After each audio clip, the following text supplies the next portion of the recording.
Welcome to the Maternal Wealth Podcast, a space for all things related to maternal health, pregnancy, and beyond. I'm your host, Stephanie Terrio. I'm a labor and delivery nurse and a mother to 3 beautiful boys. Each week, we dive into inspiring stories and expert insights to remind us of the power that you hold in childbirth and motherhood. We're here to explore the joys, the challenges, and the complexities of maternal health. Every mother's journey is unique, and every story deserves to be told. Please note that this podcast is for entertainment purposes only. It is not intended to replace professional medical advice, diagnosis, or treatment. Always consult with your healthcare provider for medical guidance that is tailored to your specific needs.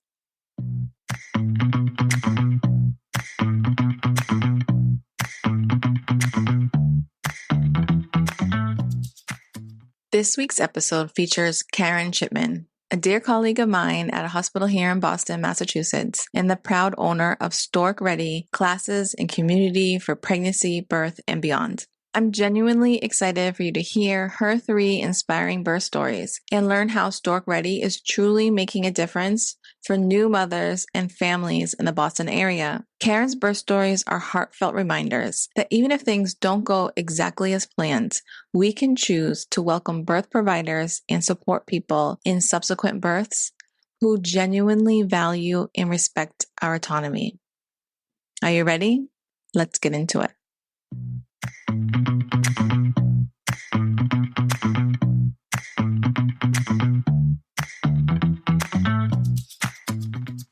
Hi, Karen. Welcome to the podcast. I'm so glad you're here. Hi, Stephanie. Thank you for inviting me. I'm excited to join. I'm excited to hear more about you and your story, and I'm ready to get into it if you are.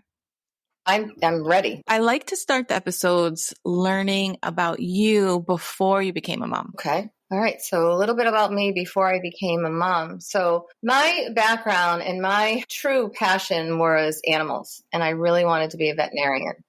And wow, many years ago, almost 40 years ago now, women didn't really dominate that field. It was a male-dominated field, and it was really, really difficult to get into. I have my bachelor's degree in science, and I tried, and it just, for whatever reason, I always believe in fate. It didn't bring me down that path. So instead, I started working in business, and I became pregnant with my first. And when I became pregnant with my first, I realized that I really wanted to be home during the day with him. And how was I going to do that? Because I still needed to work. My husband was self-employed. We needed insurance. And we lived just 2 blocks away from a community hospital. And I said, wow, you know what? I think I can get a job in a community hospital, because while I was going to school for veterinary, I was working in animal hospitals. I was doing IVs. I was administering anesthesia. I was doing small procedures. And I thought, I can work at a hospital. At least that way I can get insurance. I can work evenings. I can work weekends. And I certainly have the skill, but I can't work with humans the way I did with animals because I don't have that licensure, if you will. So I went and I did an interview, and they had an opening in labor and delivery for a surgical tech. And I was like, okay, I can certainly hand instruments to a surgeon. That sounds like a fun job. So I interviewed, got the job. Tell us about how, being a mom and going through the labor and delivery and having your son, integrated into your experience as working as surgical tech. Yeah. So I actually had my son before working at the hospital. Mm-hmm. And preparing for that, I prepared just like, most families do. I took a childbirth class, a breastfeeding class, and in preparing for that, the one thing that I did do, my doctor at the time did hypnosis for smoking, for pregnancy, for weight loss. And I thought, that sounds interesting. I think I'll try that. So I did hypnosis for labor and delivery. And basically what it was a nightly tape that I would listen to. It was a cassette. That's how long ago it was. And I would listen to that after dinner. My husband would say, go do your relaxation. I'll do the dishes. Who wouldn't do that? He really made me do it. And I didn't know what the impact would be until I was in labor. And I included music. And it was Pachelbel Kennedy with Ocean Sound. So every time I did relaxation, I would listen to that music. So when we went into labor and delivery, which was so different back then, the rooms were really small. We had to share a bathroom with other laboring women. It was very different.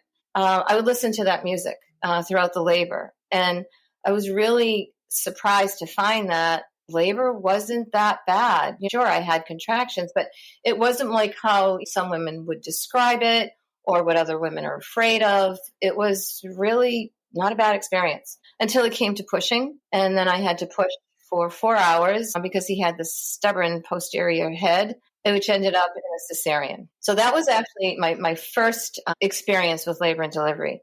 But then after I had him, that's when I said, I don't want to work full time. I want to be home with him. So that's when I got the job in labor and delivery. So besides being in the operating room, because I had the experience, they were letting me do more things. I was helping patients in labor, and I hate calling a woman having labor in a hospital a patient. So my apologies for that. I was helping women in labor. I would be out in the maternity, helping women postpartum, helping in the nursery. So I could pretty much go where I wanted to go, which I loved, but I truly loved helping women in labor. And 37 years ago, which is when I started, there were no epidurals. So women really labored. So if I wasn't in the operating room and there were women in labor, that's where you would find me. So people would say to me, why don't you just go back to school? Why don't you become a doula? And I was like, I'm a doula every time I go to work.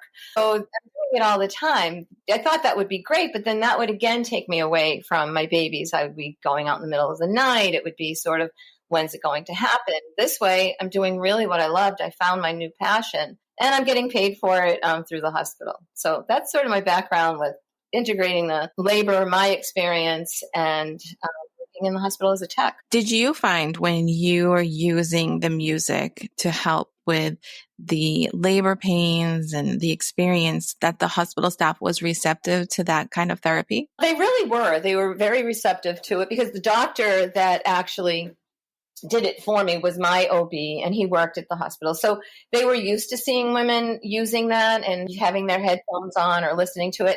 And where I integrated the music to it, it was a little bit different. And truly what I feel is when you do that, any pregnant woman while she's preparing for pregnancy, and I always say the first thing that you need to prepare is your mind, doing this type of relaxation with the same music, relaxation, same music. What happens is you condition yourself to relax when you hear that music.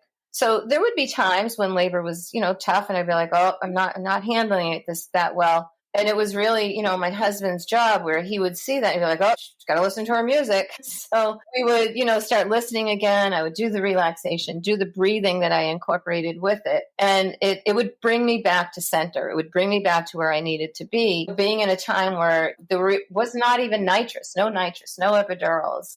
The only thing that we really had were narcotics. And it never even came a time that I thought I needed something more than that. And before I knew it, it was time to push. So I made it. I made it through. And, I tell people that in the childbirth class, for those women that want natural childbirth, even once you reach transition, which is the shortest, hardest part of your labor, I like to say congratulations because you've made it. You just need to get through that.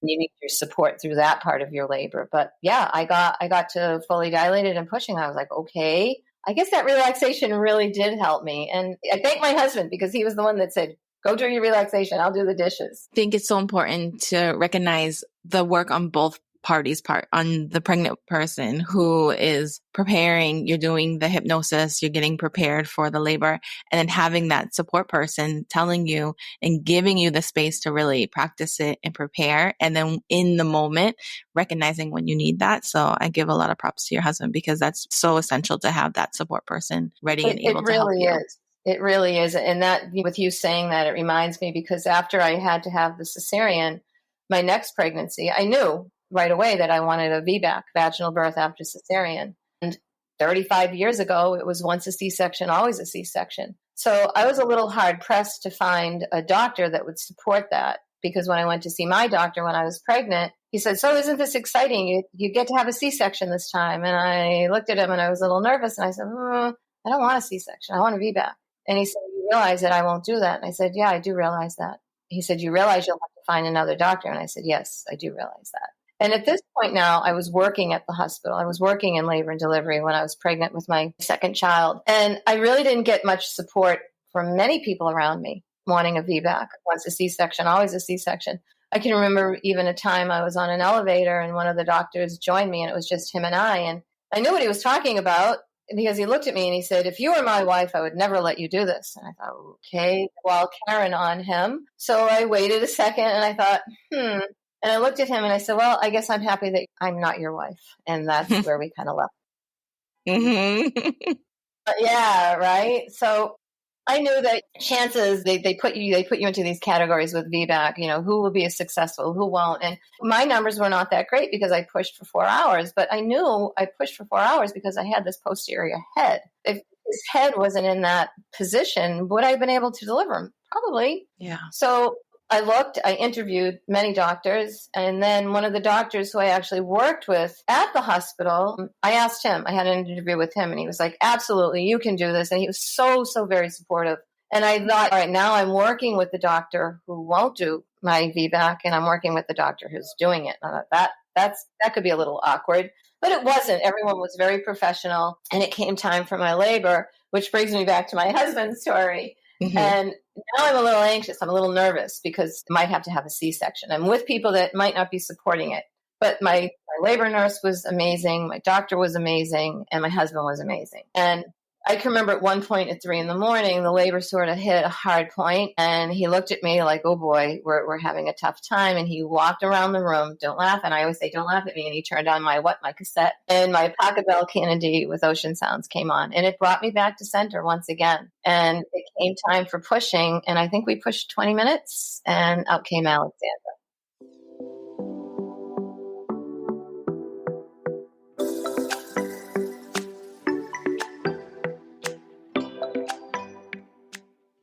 We paused this episode for a quick message from our sponsor. At Maternal Wealth, we aim to ensure that you have access to the best and the most appropriate care. That's why we created a maternal healthcare provider database. Maternal health providers can easily create profiles to promote their services and business, helping to increase access for those seeking their care. This is a one-of-a-kind database that offers a new and exciting way for women to search for and find maternal health providers near them and tailored to their specific needs. Profiles feature badges that highlight various services such as TOLAC-friendly practices, all-female practices, LGBTQAI+ inclusivity, language options, access to vaginal breech services, and more.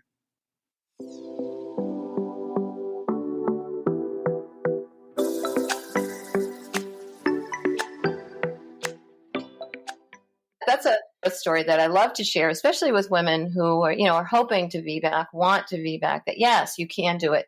And even, for me, I was doing it at a time when there wasn't too much support around it, but I did it because I did my homework and I knew what, the percentages were. Like, what's the percentage for a rupture? Less than 1%.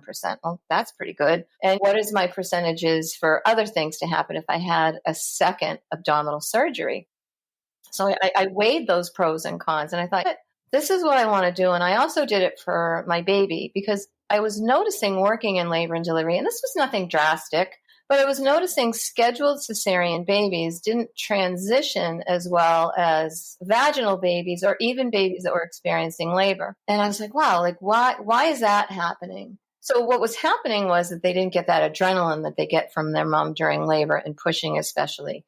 They didn't get that squeezing from contractions. They didn't get that, moving of the fluid from their lungs. And I was noticing that, a good number of babies would have to be transferred to the nursery after delivery because of this transitional period and having a little hard time. Nothing life-threatening, but enough that they would have to be taken away. And I thought, I don't want that. I want to keep my baby with me. So the pros were not only for me, for not having to have surgery again, but also for my baby. So that's my VBAC. That's my sort of beginning story for that. I also want to recognize the fact that you advocated for yourself, right? You had a doctor who said, no, I'm not going to do that. And I'm sure he had his reasons why in his practice, why he chose not to provide that service.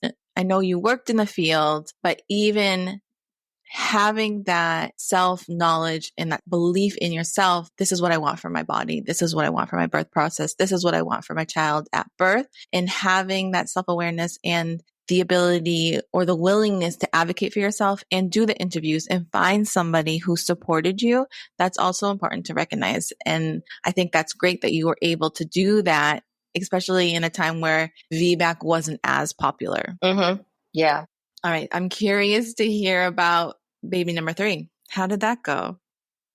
So baby number 3, I of course, was going to VBAC once again, where now they're calling it TOLAC VBAC, trial of labor. VBAC is vaginal birth after you've had a trial of labor successful. So Sarah, she was breech. And I thought, you've got to be kidding me. What are we going to do in this situation? So typically in a breech situation, we try the different things to have our babies to turn head down. And if they're not successful, we schedule a cesarean. And I wasn't going to do that. I said, you know what? I'm not going to schedule a cesarean. I'm going to wait till the very last moment. I'm going to give this baby every last chance she has to turn, because we see women that come in for scheduled cesarean for having a breech baby. We do an ultrasound, and what do we find? Baby's head down. So the poor person who's been preparing this, mentally, we send them home and say, not today. And now you'd have to wrap your brain around, having a vaginal delivery. But for me, I knew that I didn't want to have another C-section. I wanted to have a vaginal birth. And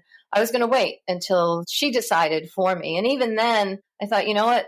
This is a time where the doctor who I had that, helped deliver me with a VBAC, he also delivered breech babies. So I said, you know what? I'm going to wait. We're going to see. And I never really make those final decisions until I'm in the moment. And it was Mother's Day. And I called the girls at work because I thought I was in labor. I wasn't quite sure. And thought, how is this possible? This is my third baby. This is my third labor. So I called them and I said, hey guys, I'm going to come in. I just want you to check me. I'm not going to call the doctor quite yet because I don't know what's happening. So I arrived there, Mother's Day, change of shift, 2:30. And because the shifts then were 8-hour shifts, not 12-hour shifts. And they said, Karen, we had to call him. He's coming. I was like, oh God, all right.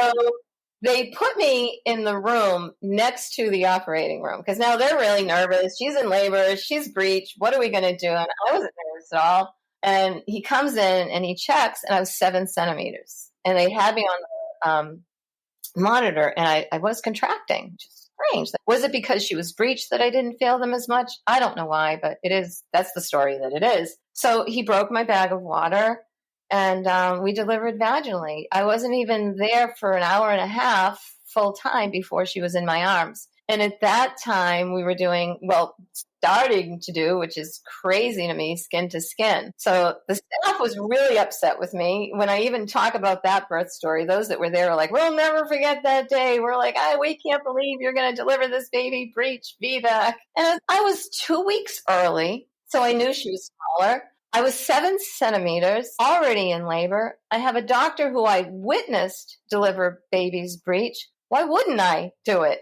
right? For me. And I always respect every woman's feeling. And, if she's like, no, that's a great story, but for me, it's just not for me. I respect that. And I support every woman in her decision that she makes because she has to make that for herself. But for me, that was my decision. And that was what we decided. And I lifted my gown to do skin to skin. Then they were all kind of looking at me still like, what on earth is happening here? That's my third birth story. But yeah. I thought that was a pretty cool story. Yeah, no, that is a cool story. I always love hearing about vaginal breech deliveries because in the maternal health world in the US right now, they're not as popular. So it's nice to hear the stories, hear women share their experiences. If there are women, like you said, we respect everyone's story, but if there are women who are curious about it, that they can hear a positive story coming from a vaginal breech delivery. Yeah, I wish saying positive stories. I wish more women that are pregnant heard more positive stories because we know when people hear that they're pregnant, they tend to share the not positive stories with them. And I will even say that in the childbirth class, I'll say, how many of you have told negative stories? And partners included raised their hand. And I said, could you imagine if all you heard were positive stories? How would you enter into labor and delivery? And even now I have a woman who's taking class she's having a home birth. I said, how would you enter into it? And they all look at me and they're like, positive. Like, yeah, exactly. So if someone wants to tell you their story, I said, put your hand up and say, wait a minute, is this negative or positive? And then ask them, ask people, because even when people have negative things that happen in their labors and birth, there's got to be something positive that's happened.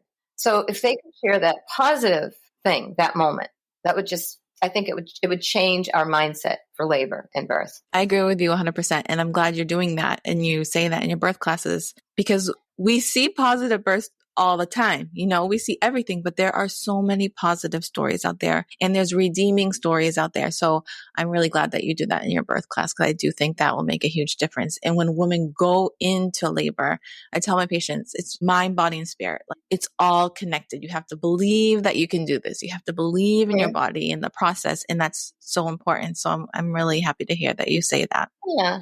Thank you. You have Stork Ready. Tell us about Stork Ready and why you decided to open Stork Ready, and why is it so important to you to have this place, why the community needs this for women and families. Yeah. So I started teaching in the hospital setting, 30 plus years ago. And I taught in the community hospital. And we were teaching to women that with no epidurals, because we didn't have epidurals at the time. And then we started teaching to epidural and what that was and what you could expect for that. So then I started teaching for 2 of the city hospitals as well. And when I would teach for the hospital setting, I always thought, wow, wouldn't it be nice to have my own setting? Because they were big classes, lots of couples, no birth balls to sit on, no snacks even sometimes. And I thought, well, this is insane. So I would bring my own snacks and water to the classes. But I always thought, wow, wouldn't it be nice to have not only a place where I could teach classes in a small group setting, in a home-like setting, and then it could be a place where they could come afterwards, a place where they could find their community, a place where they would have support groups, classes after babies. And anyone who knew me knew that that was always my desire. So there was a company at the time named ISIS, of all names, and they really monopolized the childbirth industry as far as classes. They were in the city, they were in the community, they taught in the hospital setting. And I thought, how will I ever compete against that? Until one day they abruptly shut their doors. I said, this is my moment, this is my golden moment, I'm going to do it. So that was January 14th, 2014. Wow, that's a long time ago. And by March, I think it was March 8th. I should know these dates, right? I had my very first class. So I thought it, I dreamt it, and I did it. And I didn't waste any time. And we started Stork Ready, very small, offering just childbirth, newborn essentials, breastfeeding, CPR. And then we've expanded it. We're teaching so many classes today. But I always realized then in the very beginning that I needed to collaborate with other like businesses. I couldn't do this alone, right? It's not a one job. So I needed to bring in lactation consultants, IBCLCs, to do the breastfeeding support, the breastfeeding classes. I needed to bring in other like businesses to help with, additional classes if they wanted to teach at Stork Ready. So for instance, now, you go to the Stork Ready website and there's just so many classes, so many support groups that we've added. We're going to be adding a class. I'm really excited about it because there's a true need for it, for interventions, for inductions. Because so many women now are being faced with, the word induction and what does that mean? And when their care provider explains it to them, it's like a 15-minute explanation where you and I both know that's a 2-hour class, right? There's a lot of information, and many women feel that if I'm going to have an induction, I've lost now all the ability to make decisions. And absolutely not. You need to have the information. You need to know what inductions look like and what your options are during an induction. And I feel that's very, very important for both her and her partner. So that class is coming on the schedule. The newest class that we've just added is through a company named Birth Savvy. They're 2 labor and delivery nurses in the city, and they are going to be offering classes for high risk pregnancies. So that's exciting. Yeah. So what you can expect for the high risk pregnancy, because with those pregnancies and labors, you see more and more management, if you will. When I teach the class, because I've been working in labor and delivery for so many years, I call it the evolution of the management of labor.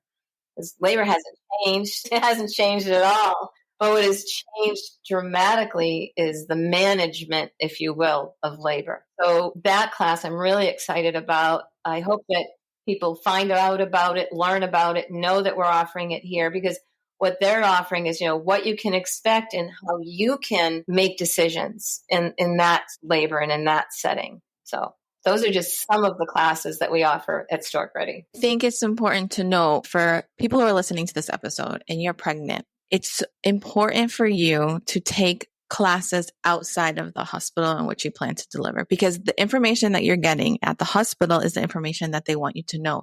So going to a place like with Stork Ready and listening to Karen in her birth classes and all the classes that she just explained now will give you even more information for you to self-advocate, to have all the knowledge that you need to know of the different ways in which the hospitals, like you said, manage labor. So these classes are so important to learn about options and what's best for you and the baby and your delivery outside of what the hospital is teaching you. Exactly. And I'm in a great spot where, first, the location is really good because we're in North Reading, which is right near 93, 128, 95, 495. We get women coming from New Hampshire, central New Hampshire. I've had women come from Maine. But for there's so many hospitals in this area that deliver babies, from community hospitals to city hospitals. And because I've been in what I call the industry for so many years, I know nursing staff that works at many of these different hospitals. So I periodically will pick their brains. So what are the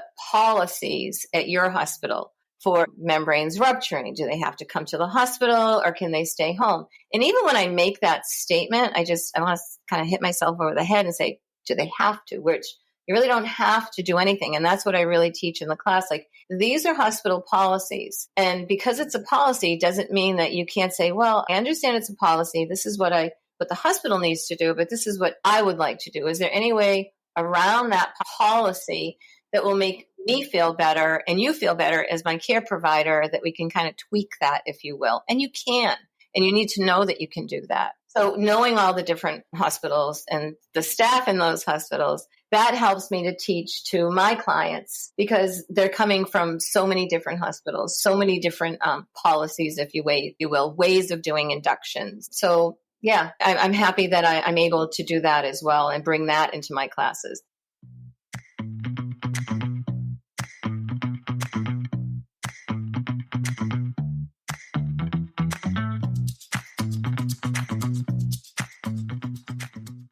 For those in the community, the new moms, the families who have taken advantage of the services offered at Stork Ready, tell us about the feedback that you have received from them. It's amazing. Let me just start by saying that.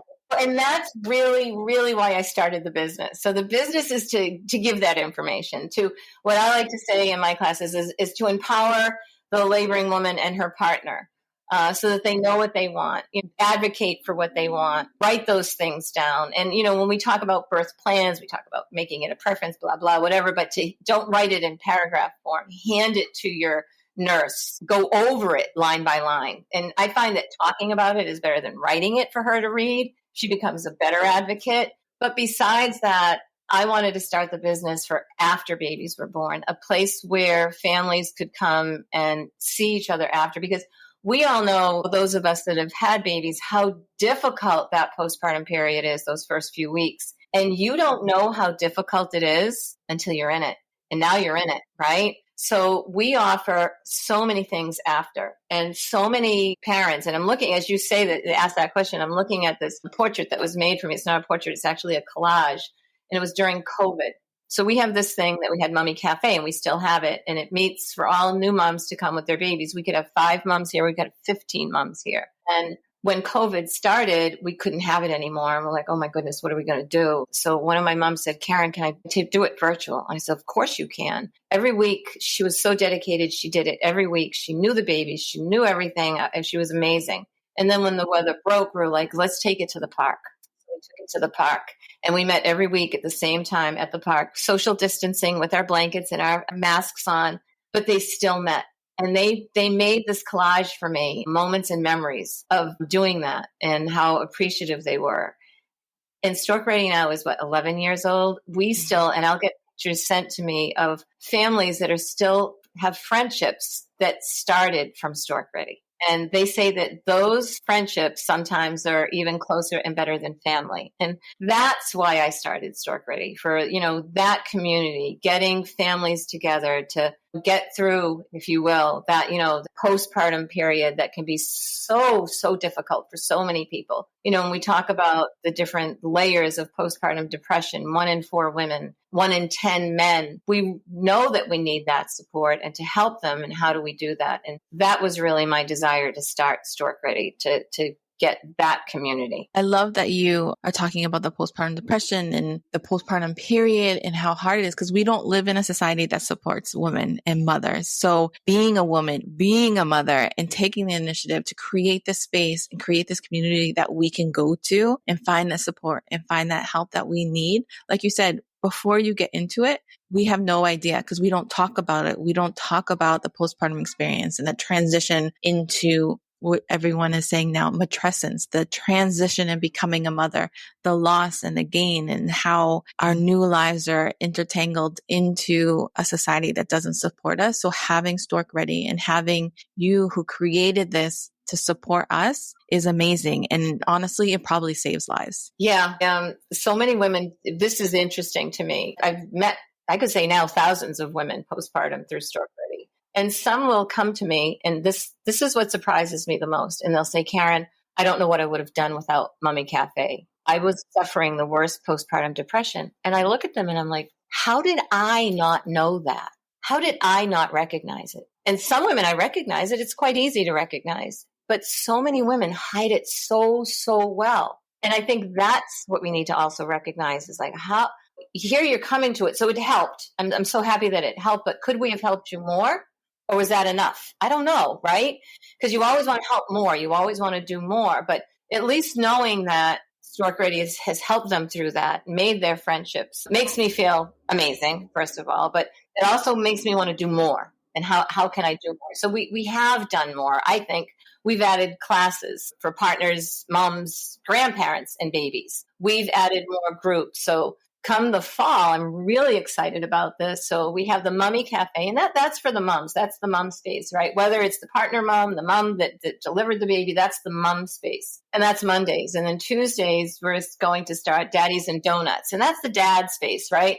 That's a space where they can talk and have their experiences, because we don't recognize the dad really at all. Wednesday, we have the Baby Cafe, which is breastfeeding support, chest feeding support, however you're feeding your baby on Wednesdays. And then Thursdays, Debbie, who has been with me forever and ever and was doing the COVID groups, she is going to start hosting what we're calling the Parents Cafe. So that's a time where moms, dads, couples can come, and it's another day of support. And what we do in those groups is so very important. We just don't meet and talk. We meet, and you can come early, you can leave, you can come late, you can leave late, early, whichever, but just come. And once we feel that everyone is here, we go around the room and everyone introduces themselves, their baby, the town that they live in, which is really important, so that maybe they can make those friendships outside of cafe.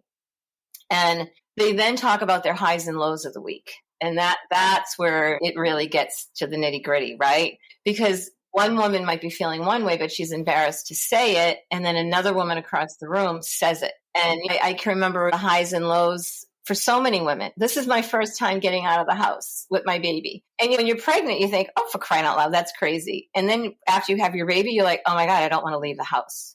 And you don't want to leave the house. I will even say to partners, put her in the car, drive her here, drop her off, and then go do something for an hour and a half and come back and get her. But now we're doing the Parents Cafe so they can both come together, which is great.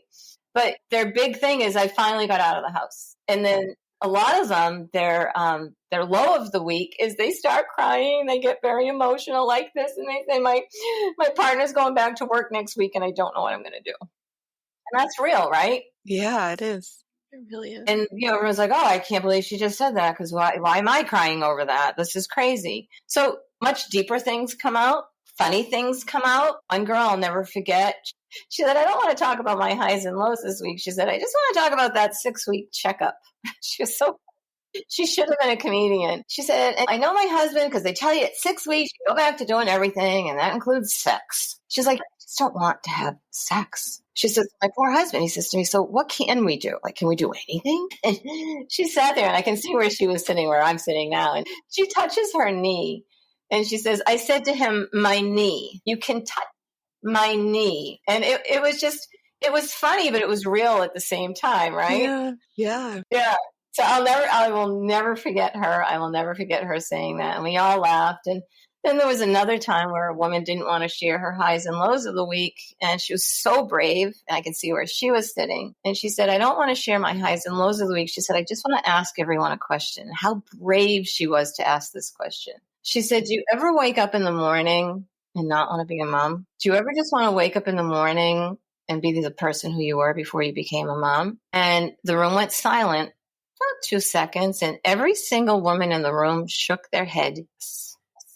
And then we talked about that. And then I offered her a card from a woman who that's what she specializes in, is postpartum depression. And every single woman in the room said, can I have one? Can I have one? Can I have one? Can I have one? It was like passing out, a deck of cards. And I was like, absolutely. And those are the things that we talk about. So like I said, we have laughter, we have crying, but we have so many friendships that have started at Stork Ready and continue from Stork Ready. They send me pictures. I just got a picture the other day that it was 12 families, and there were like 2 groups of children. They had like a 3-year-old and newborns.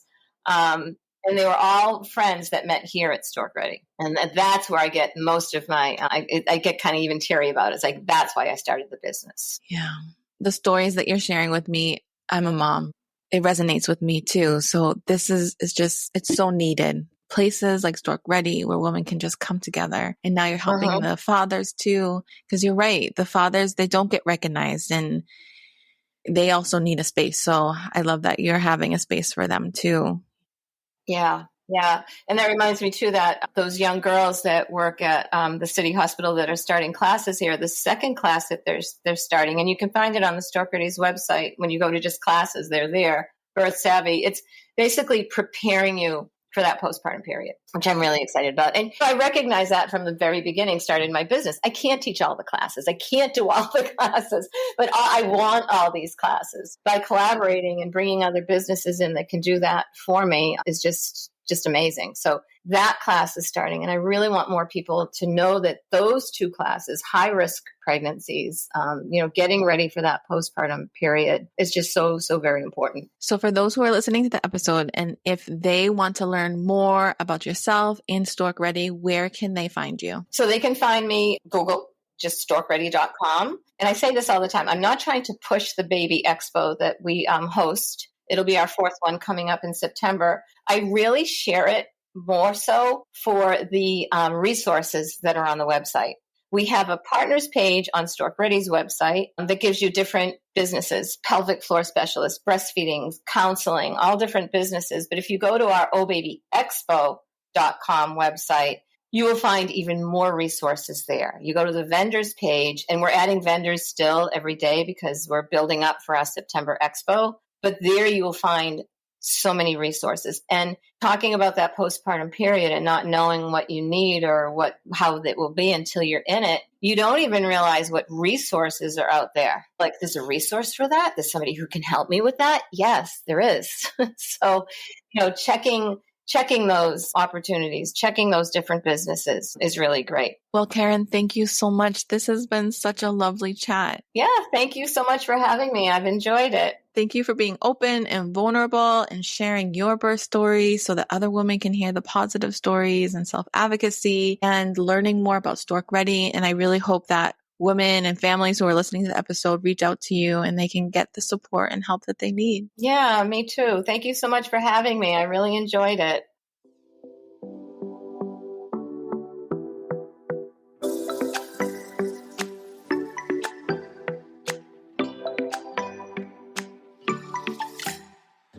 Hey there, amazing listeners. If you love what we do and want to see our podcast grow, we need your help. By making a donation, you'll be supporting us and bringing you even more great content. I truly believe creating this space for women all across the globe to share their story will allow us to collectively heal, grow, and become more empowered in the space that we deserve to be. Motherhood, womanhood, and however that looks and feels for each and every one of us. If you can, head over to support us today. There's a link in the bio to support the podcast. Every contribution, big or small, will make a huge difference. From the bottom of my heart, thank you for being a part of this journey. Be sure to check out our social media. All links are provided in the episode description. We're excited to have you here. Please give us a follow. If you or someone you know would like to be a guest on the show, reach out to us via email at info@maternalwealth.com. And remember, embrace your power and you got this.